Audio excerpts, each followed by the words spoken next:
postdoc at the Department of Education here in Copenhagen. Please. Thank you very much. You can tell us. Yes, but I have to use Okay. this, so I will speak from here. And I'm sorry because we have some technical difficulties, but I hope you can hear me. Yes, as Lisa mentioned, I'm a trained psychologist and did my PhD in social psychology from Roskilde University. Okay, I have to. Do I have to? Okay. Carry. What I will present today is some parts of my dissertation, PhD dissertation, which was done on young Muslims in religious communities in Copenhagen. Currently, I'm working on a postdoc project which is about schools, Danish schools, and Islam, and about how Muslim children and their parents are navigating in that landscape. But today I will present you with some data from my project, PhD project. And what I want to do is present some of the excerpts from youngsters who believe or think that they are Muslims or they define themselves as Muslim, and show what importance that has for them. How do they make sense of who they are? How do they make sense of where they belong in the world through the category of religiousness? So I won't look into Islam as such and religiosity in the content of it, but more as a category. I define myself as a Muslim. What does that mean for me in my everyday life? So I want to start off by showing an excerpt from one of my interviewees. I did an interview with Azam. He is 36 years old, and he says, I'm not home anywhere, but I'm home wherever there is Muslim. And that is what fascinates me about it. I can go here to a Muslim community and get along, and I'm going to be accepted because I'm a Muslim. Azam is 36 years old, and he came to Copenhagen from Senegal 10 years back. He works as a consultant and has been also had some part of his education in Paris and some part in Senegal, and now also in Copenhagen. So being Muslim here is described as a base for getting along and being able to belong anywhere in the world. In this sense, the category of religion, or the sense of being a Muslim, is used as both a marker of who you are, but also where you belong. So a marker of both identity and belonging. But what does it mean to belong? And how do subjects create these emotional and spiritual points of belonging? I will address these issues or these questions by drawing on some of these youngsters' interviews, and draw on some of their narratives of home, of community, of belonging and religiosity. And my aim is to expand what does it mean to be a Muslim, expand our existing understandings of Muslimness. And I will start off with that, and then I'll move into Iqbal and some of his sayings and try to link those. So this will have something to do with Iqbal, but I will start off with the project. First, a few words on the study, which was conducted in the years 2006 to 2009. I went to organizations and communities that define themselves as Islamic, like Muslims in Dialogue. There is also a forum for critical Muslims, different communities in Copenhagen. And I did participant observations of these gatherings and meetings at these organizations. And then I did some in-depth qualitative interviews with young women and men in the age span of 18 to 36 years. And my criteria for choosing them was that they just define themselves as Muslims. Not that they should be very practicing Muslims, but that they had that self-understanding that I'm a Muslim. And most of them were more or less actively associated with some of the communities that I observed. My main focus was to understand and to analyze how is community, religiosity and identity negotiated and constructed, and how are these three sort of main elements related to each other. And this is connected to a basic interest in processes of becoming. Becoming is a focus on how do you become who you think you are. How is it possible to become a Muslim in religious communities? How is community formed in and around religiosity? So this is the more psychological interest in becoming. How do we become who we think we are? So in the interviews, I focused on eliciting narratives of everyday life based on interest in how community, religiosity, and identity are negotiated. So it's a lot about everyday life. How does religiosity come into play in everyday life? As seen in the quote with Azam before, being a Muslim is for many a base for the construction of belonging. This is also seen in Zahed's interview. Zahed is 36 years old, a consultant and a member of the board of the organization's Muslims in Dialogue. He says here, I think for me it very early became clear what is cultural and what is Islamic. But in high school, I very early on became aware of the fact that I was a Muslim first, that I'm not a Pakistani, and I was neither a Dane, but I was a Muslim first and foremost. I didn't and don't see nationality as making any difference. Being a Muslim is viewed here as the primary marker of commonality amongst the members of this organization which he's a part. And this is also what is becoming evident in this excerpt from the interview, that he doesn't value or doesn't prioritize ethnicity, nationality, or race. What is important from him is the position of being a Muslim. So Zahed's positioning of himself as a Muslim first and foremost can be seen as an expression of negotiation of the different national, ethnic, and religious categories he can position himself through. Muslimness is in this regard given prime priority, and this can be seen in the light of a more general tendency in Europe and in the West, amongst Muslims here in the West, where there's this understanding and practice of Islam as purified of cultural traditions.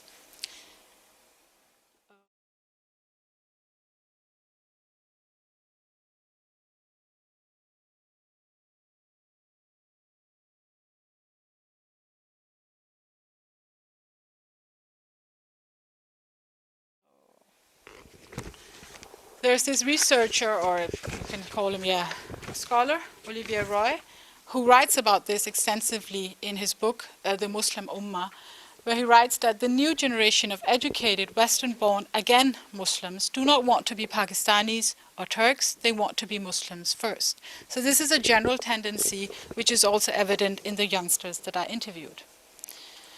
So I asked Zahed about, further on in the interview, what does this mean? What does this mean that you are Muslim first and foremost? And he replies, well, it means that no matter where you are thrown in the world, and no matter how bad the atmosphere might be at that particular place, then you know you can go anywhere in the world and your Islamic base will be with you. The surroundings might be foreign to you, but you will have your Islamic base, which is the primary identity. In this way, I feel rooted to Denmark in many ways, but if, for example, I ended up in Australia, I would also be able to live there. There will be some ups and downs, I think, socially, but I think I'll somehow be able to find a place to stand. But I would probably naturally seek out and turn towards religious communities. It's interesting how communities become important for him in regard to where he can stay anywhere in the world, but he needs to have some kind of religious community around him. The anthropologist Lisa Malky mentions the importance of being aware that the process of self-construction and belonging is not so much about roots as it is about roots. This can very well be applied here to Zahed's case and also Azam. Zahed is speaking about the experience of being rooted to Denmark, but his positioning as a Muslim enables him to direct his desire to belong in a very translocal and transnational way. He can position himself as free from geographical, local, and cultural contexts and create new roots into the world. in this light, Zahid is, as many of the other youngsters in my study, actively engaged in moving away from versions of a cultural Islam, which most often is credited to the parent generation, while wanting to move towards a more original Islam that is free from cultural and natural binds. And now I will move into Iqbal and look into how this tendency of creating a sense of Islam which is free from cultural and national bounds is also connected to what Iqbal spoke of many, many years before. So it is interesting to regard that the importance of being able to connect to other Muslims, that importance of communities, other religious communities, other Muslims that are in any part of the world you can connect to, can be linked to the idea or the concept of a Muslim ummah. So the sense of commonality and collectivity around the position of being Muslim, which was also evident in Azam's interview and in Zahid's interview, is an expression of an idea of a Muslim ummah. And the Muslim ummah is an idea or a concept which is based on religious doctrine of Islam, a doctrine that says that all Muslims are essentially united as brothers or sisters, no matter where you belong to, which race you have, or which ethnicity or nationality you have.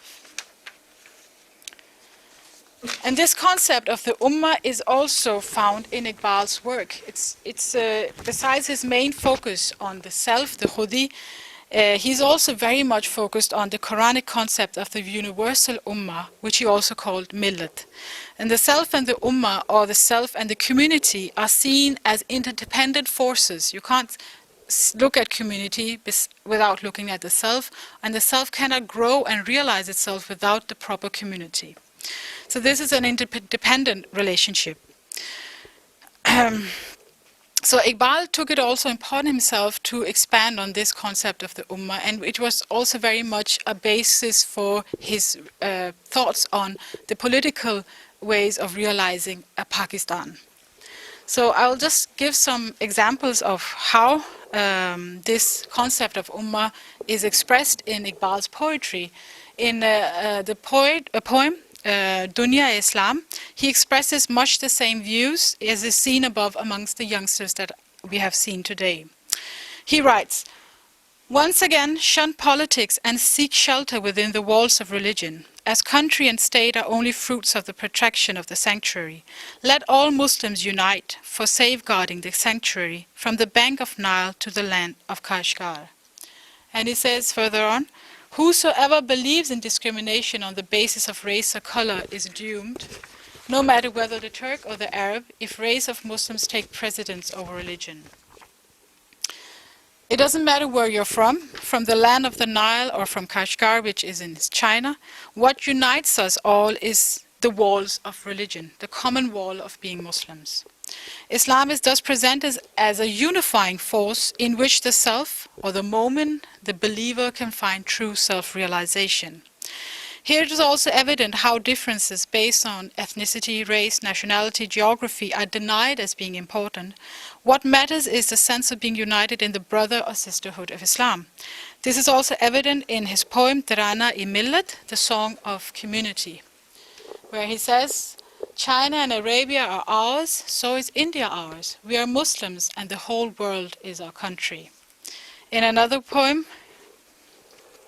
Wataniyat, patriotism, he writes, "If one were bound with a place, the results would be utter destruction. Thou shouldst live like a fish in the ocean, independent of country." This is very much alike Azam's words, where he describes himself as a citizen of the world. Azam describes further on in the interview excerpt which I showed you, he says, "Well, I can get along anywhere. I don't feel home anywhere, but on the other hand, I can be a citizen of the world. I can belong anywhere in the world." So he doesn't limit himself to any geographical border. Many of the main thoughts on Islam and the Ummah which were presented amongst the youngsters here, as I just showed you some of them, is actually very much alike what Iqbal was talking about so many years back. So what is this a reflection of? If you look at it, we see that there is this general tendency of moving away from a cultural Islam towards the concept of an Islamic ummah and the concept of being able to belong anywhere in the world as long as you have a Muslim identity. Is this a sort of awakening? Is it a revival of the basic thoughts of Iqbal today? I mean, the youngsters don't reference Iqbal at all, but are we seeing the right time and climate for the cultivation of Iqbal's thoughts on the true nature of Islam? Is it a reaction to living in the West, where we are continually seen in the light of ethnic and cultural categories?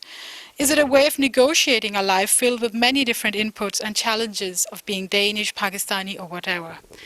Is Islam used as a vehicle to overcome these ethnic or national boundaries and create belonging in a world categorized by change, mobilization, and transnational movements? So what is it? I mean, we can discuss that, but it's quite interesting to see these common patterns. It's hard to say. Nevertheless, it is clear from the segment of youngsters that I interviewed that they are seeking a form of Islam that is cleansed of national, ethnic, and geographical markers. It is a form of Islam which for many of them are seen as being detrimental to the form they have been presented by their parents, from the parents' generation where it was more bound to cultural traditions and ways of doing things. So many of the youngsters are moving away from this colored version of Islam and seeking a common ground that is only defined by being Muslims first and foremost. This is also seen in Zahid's interview, moving away from his parents' version of Islam and a nationalized version of what Islam is and how it should be practiced. He has now developed a sense of Islam which can be practiced anywhere in the world, wherever there are Muslims. So as mentioned before, Islam and the community around being a Muslim is for many a key factor. And I call this not Islam, but it's actually Muslimness. The sense of being a Muslim can be described as Muslimness.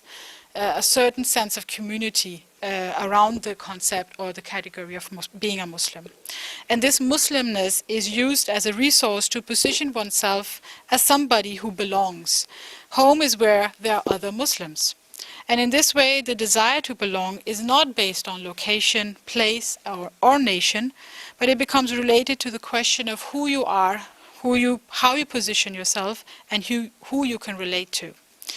In both Azim's and Zahid's narrative, the subject position of being a Muslim is a base for the construction of a transnational belonging, and Azim takes this a step further because he not only limits himself to the category of Muslimness, he is, as he describes further on in the interview, a citizen of the world, as I mentioned. As I believe Iqbal would think about the position of the Islamic community of being able to give the mu'min or the believer wings to actually create who you want to be, to actually have unlimited access to the world and oneself. There, I will end my speech. Thank you. Thank you.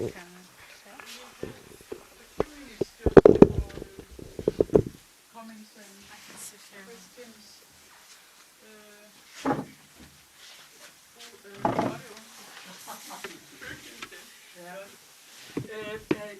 It says the meaning of religiosity, I think you call it. Yes, yes. Did you ever make them define the word religion?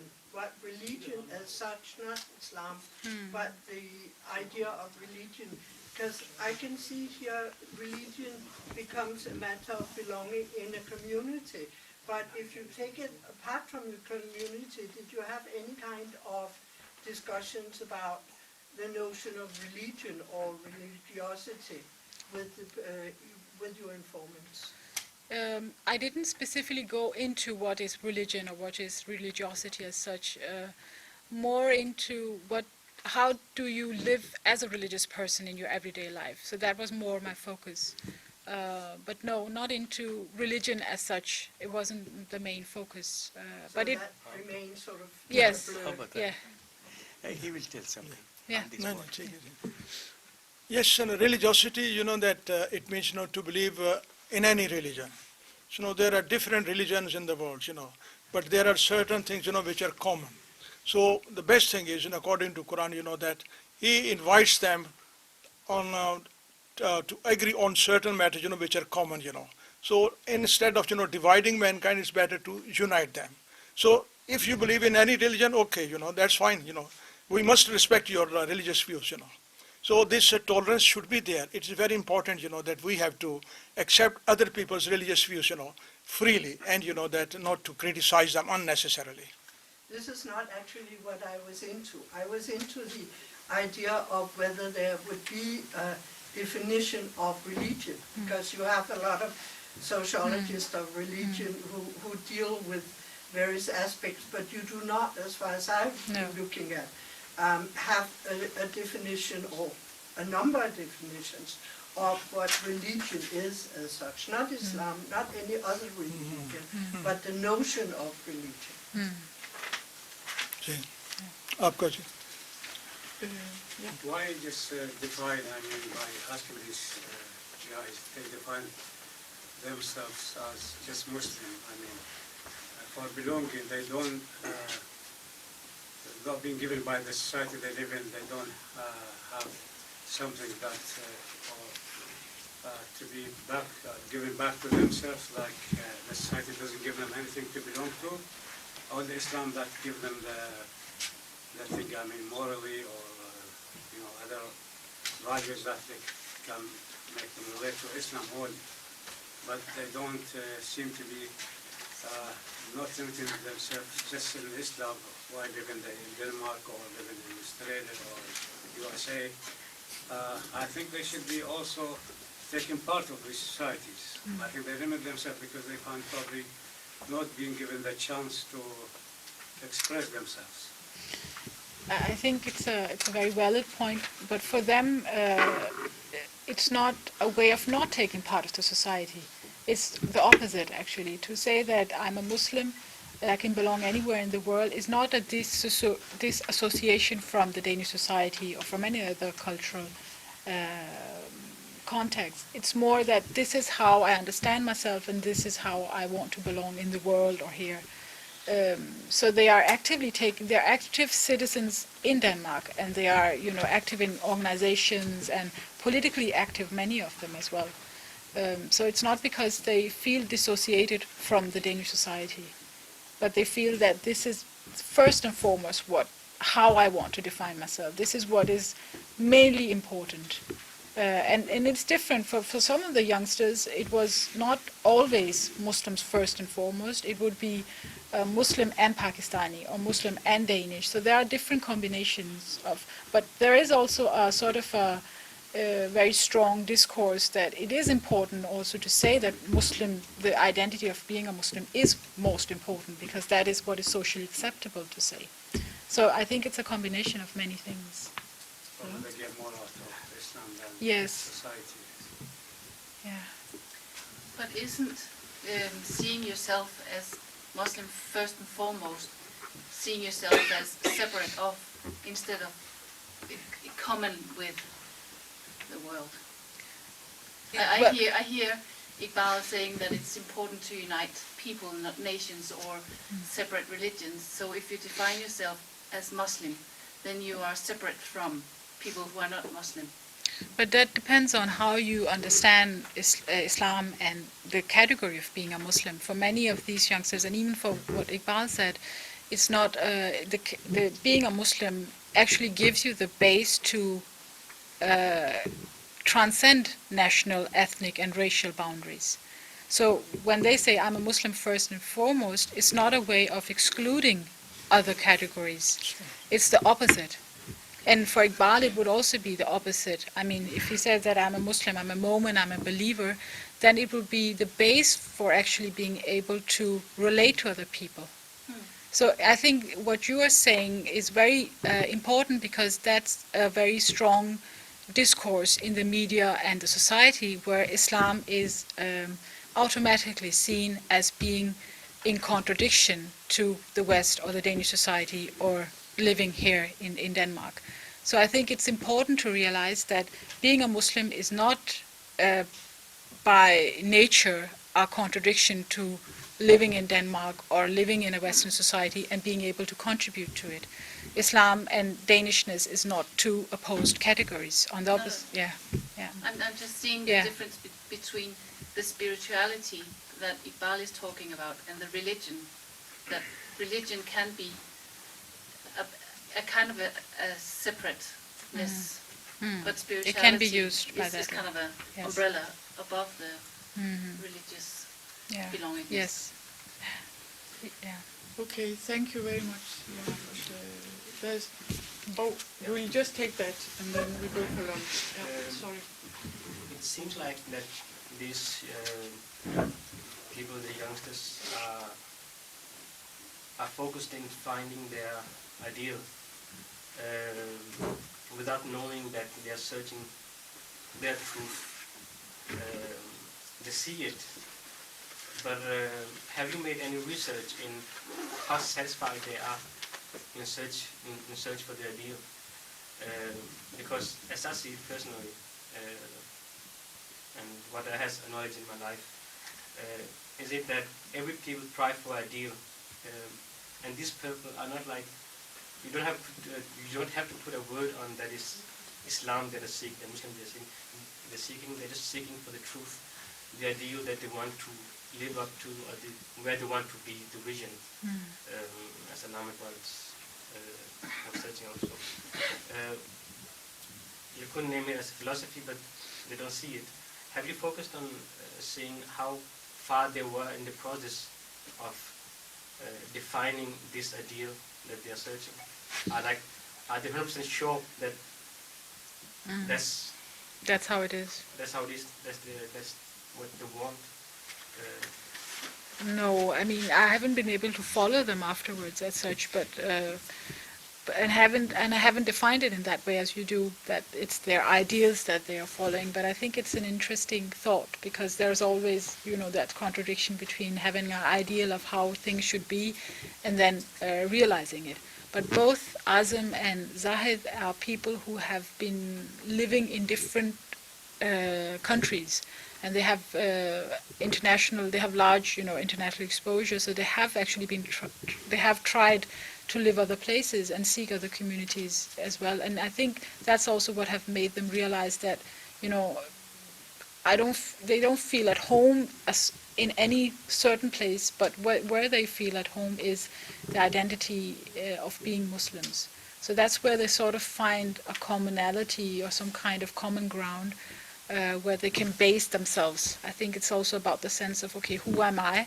And if I live and work in different environments, in different countries, what is it that makes me in these different contexts, without losing the sense of who I am? Thank you. There is now lunch next door, and we will be back here 1:30. 20 minutes.